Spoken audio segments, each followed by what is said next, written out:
Alhamdulillah, wassalatu wassalamu ala rasulillah Sayyidina wa maulana Muhammad ibni Abdillah wa ala alihi wa sahbihi wa man tabi'ahu wa mawala.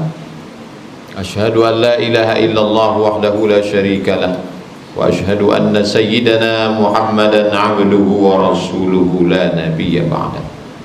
Allahumma salli ala sayyidina Muhammadin nabiyil ummi wa ala alihi wa sahbihi wa barik wa sallim. Qala Allah Ta'ala fil Qur'anil azim wa huwa asdaqul qailin. A'udzu billahi minasy syaithanir rajim. Ya ayyuhalladzina amanu taqullaha haqqa tuqatih wa la tamutunna illa wa antum muslimun. Wa qala ta'ala fi ayatin ukhra, ya ayyuhalladzina amanu taqullaha wa qulu qawlan sadida yuslih lakum a'malakum wa yaghfir lakum dhunubakum wa man yuti'illaha wa rasulahu faqad faza fawzan 'azima. Ibadallah, usikum wa nafsi bi taqwallah wa ta'atihi faqad fazal muttaqun. Hadirin jamaah Jumat yang dimuliakan Allah Subhanahu wa taala. Sebagian besar orang-orang yang diceritakan Allah dalam Al-Quran itu disebutkan namanya secara detail bukan karena prestasi, tapi karena kalah oleh hawa nafsu. Berapa kali Allah Subhanahu wa taala bercerita tentang Fir'aun bersanding dengan bala tentaranya yang dipimpin oleh orang yang cerdas bernama Haman. Inna fir'auna wa hamana wa junudahuma, sesungguhnya Fir'aun dan Haman, wa junudahuma, dan pasukan bala tentaranya, kanu khati'in, mereka adalah orang-orang yang salah. Apa prestasi Fir'aun? Apa prestasi Haman? Tidak ada. Lalu kenapa namanya dituliskan dalam Al-Quran, kitab suci sepanjang zaman? Hanya untuk menjadi pelajaran, jangan sampai dikalahkan oleh hawa nafsu. Ruh itu suci, tidak ternoda, tapi begitu dia berjumpa dengan jasad, maka nafsu yang pertama adalah nafsu makan. Karena ketika ruh berjumpa dengan jasad, dia lapar. Di dalam rahim dia akan makan dari tali pusarnya. Setelah keluar ke dunia, dia merengek, menangis.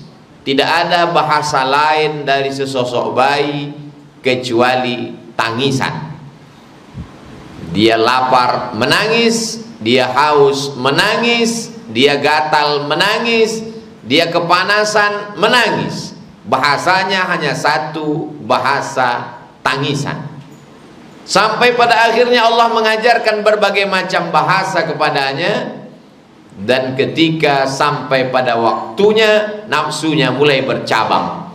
Pada awalnya hanya nafsu makan, hanya nafsu minum, hanya tenggorokan, leher, usus, dan lambung. Seiring berjalan waktu, nafsunya mulai bercabang, bertunas, berpucuk, berkembang. Datang nafsu seksual. Akil balik kata orang. Dia mulai ada ketertarikan laki-laki kepada perempuan, perempuan kepada laki-laki. Itu dulu. Sekarang na'udzubillah, LGBT, laki-laki tertarik kepada sesama laki-laki. Maka mereka pun juga disebutkan dalam Al-Quran. Umat Nabi Lut, ja'alna 'aliyaha safilaha, kami jadikan bagian atas bumi turun ke bawah, bagian kerak bumi naik ke atas. Sampai hari ini menjadi saksi sejarah. Dead Sea, dead mati, sea laut, laut mati namanya. Ikan pun tak hidup saking asinnya. Untuk menjadi bukti bagaimana Allah menghukum kaum Sadum. Mereka tidak memperturutkan hawa nafsu makan. Makan minum mereka sama seperti kita. Mereka memperturutkan hawa nafsu seksual yang bertentangan dengan fitrah manusia. Man wajadtumuhu ya'malu amala qaumi Lut, siapa yang kamu lihat melakukan perbuatan umat Nabi Lut, faqtulul fa'il wal maf'ul, maka bunuhlah kedua-duanya. Yang bertindak sebagai jantan, yang bertindak sebagai betina, halal darahnya menurut hukum Islam. Begitu lengkapnya hukum Islam, dari mulai makan pakai tangan kanan, dari mulai menguap sampai lalat masuk ke tempat air minum, dibahas sedemikian sempurna. Berapa tahun kita merdeka? Sudah berapa kali anggota legislatif duduk untuk mengeluarkan undang-undang, perda? Adakah yang mengatur tentang homoseksual? Sampai hari ini boleh terkejut, boleh tak menduga, boleh tidak menyangka, ternyata belum ada hukum negara terkait dengan pelaku homoseksual. Makanya mereka bebas bertindak sesuka hatinya, mengejek-ejek agama.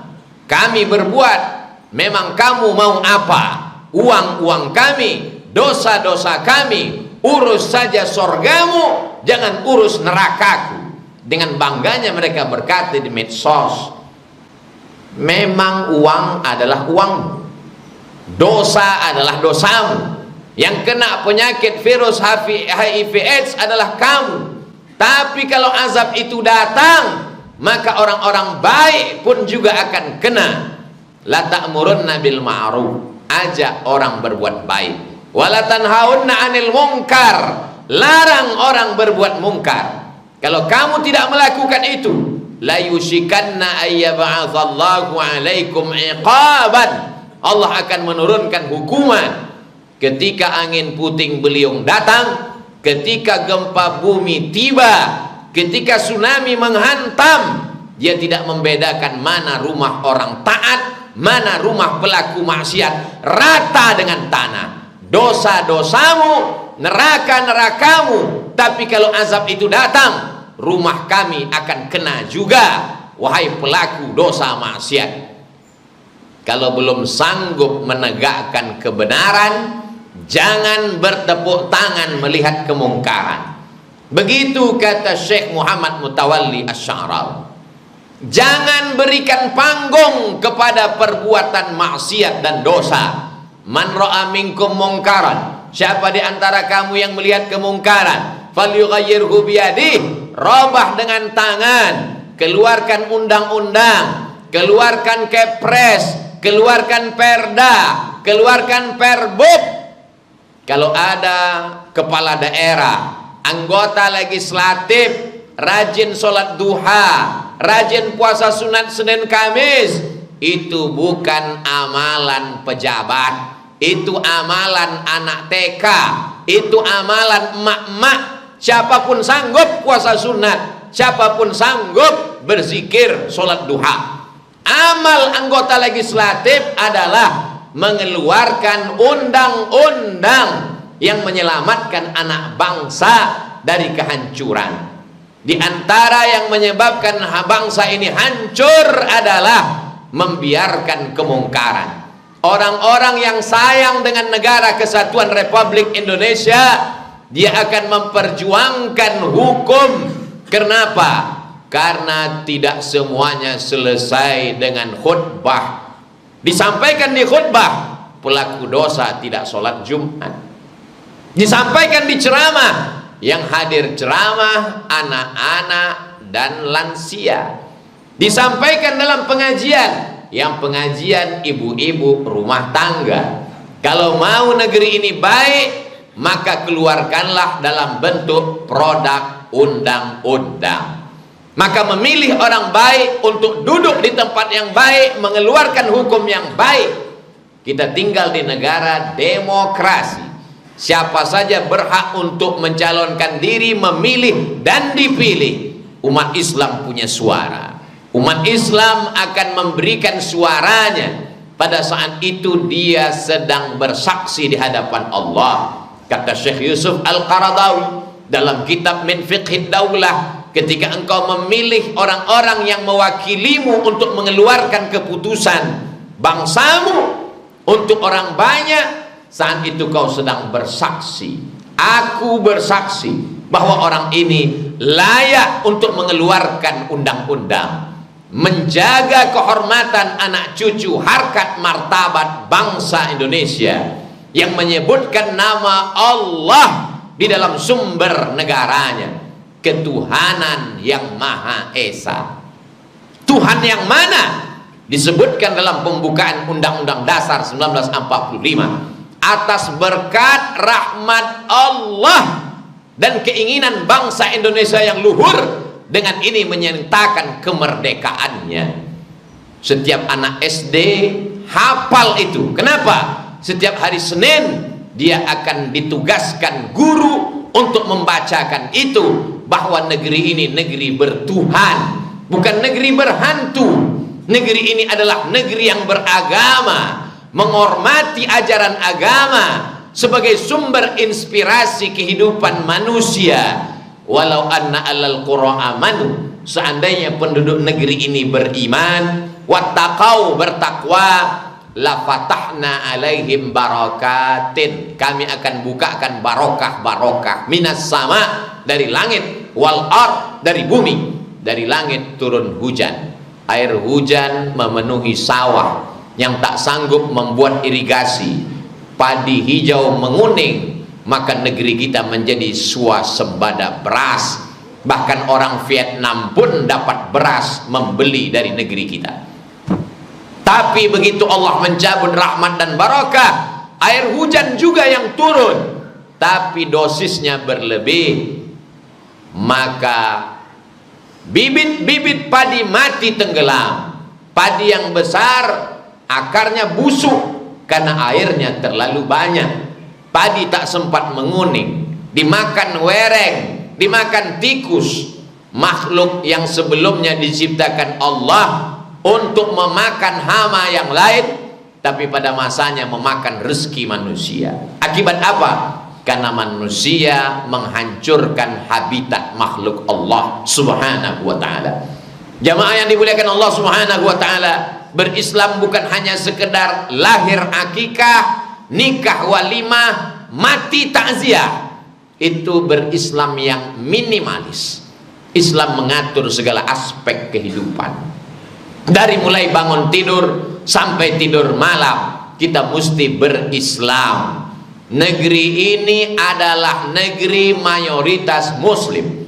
Dari mulai ujung Aceh sampai ke Papua Barat, Raja Ampat, raja-raja di Papua Barat masih menyimpan Quran berkulit kayu yang disampul dengan kulit kijang, dibukakan oleh raja kepala suku. Inilah Quran yang dipegang nenek moyang kami. Siapa yang membawa? Para dai. Dari mana mereka datang? Mereka datang dari Samudra Pasai, Aceh, Darussalam. Dai-dai kita datang ke sana. Sampai hari ini buktinya ada dan nyata. Bayangkan kalau mayoritas ini tidak menegakkan amar ma'ruf nahi mungkar, cuek, tidak mau tahu, membiarkan kemungkaran merajalela, maka apa yang akan terjadi di masa akan datang? Kita tidak lagi punya kehormatan, tidak lagi punya martabat, tidak lagi dihormati dan dimuliakan. Maka wajib bagi kita untuk menjaga negeri ini. Manusia yang hidup dari berbagai macam suku dan bangsa, Bhinneka Tunggal Ika, maka kewajiban bersama untuk menjaga kebersamaan. Sebagaimana Nabi Muhammad SAW hidup di kota Al-Madinah Al-Munawwarah. Ada Yahudi Bani Nadir, ada Yahudi Bani Quraizah, ada Yahudi Qainuqa, ada Yahudi Khaybar. Maka Nabi mengeluarkan muahadah, perjanjian yang dikenal dengan pasal-pasal piagam Madinah. Syekh Safiur Rahman Al-Mubarakfuri menuliskannya dengan indah dalam 12 pasal. Orang Islam dengan yang tidak Islam sama-sama menjaga kota Al-Madinah Al-Munawwarah dari serangan orang kafir musyrik dari Makkah.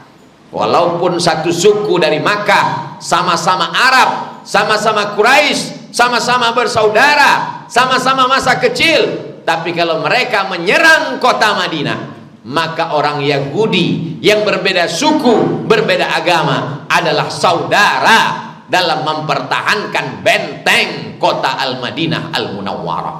Begitu juga dengan negara kita. Walaupun kita berbeda agama, tapi serangan dari luar, serangan homoseksual, serangan narkoba yang merusak, merajalela. Dulu kita diserang oleh Belanda, diserang oleh Jepang. Hari ini mereka tidak datang dengan persenjataan, tapi mereka datang dengan sesuatu yang lebih hebat, lebih dahsyat daripada senjata api yang nampak di ujung mata. Dengan persenjataan yang menghancurkan anak-anak muda kita.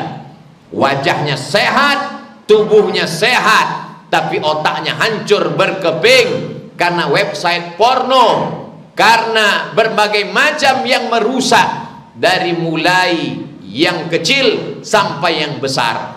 Jadi kalau ada guru, kiai, buya, alim ulama mengajak anak-anak kita mesti bersekolah pendidikan agama, mesti diangkat paling tidak 5 guru.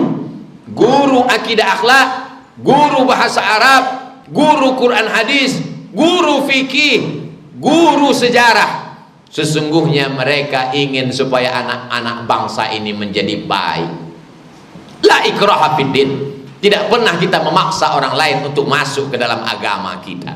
Bagaimana etika bertetangga berbangsa? La yanhakumullahu 'anil ladzina lam yuqatilukum fiddin wa lam yukhrijukum min diyarikum. Kalau orang yang berbeda agama denganmu itu tidak mengusir kamu dari kampung halaman kamu, tidak memerangi dan membunuh kamu, antabarruhum, kamu boleh berbuat baik kepada mereka. Wa tuqsitu ilaihim, kamu boleh bersikap adil kepada mereka. Sampai hari ini ada non muslim di Mesir, padahal Salahuddin Al-Ayyubi berkuasa. Berbagai macam kekuasaan Islam, Bani Umayyah, Bani Abbasiyah, Turki Utsmani. Mengapa masih ada orang berbeda agama dengan kita hidup, tempat ibadahnya tidak diganggu? Karena Islam datang, wa ma arsalnaka illa rahmatan lil alamin. Rahmatan lil alamin, bukan diam melihat kemungkaran. Apa kata Imam Abu Ali Ad-Daqqaq? As-sakitu 'anil haq syaitan akhras. Diam melihat kemungkaran adalah setan bisu. Sudah setan bisu, tidak dapat menggunakan lidahnya. Kelak semuanya akan ditanya di hadapan Allah Subhanahu wa ta'ala. Fir'aun adalah orang yang memperturutkan hawa nafsu. Memperturutkan hawa nafsu makan, nafsu kekuasaan, nafsu libido seksual adalah bagian dari perbuatan syaitan.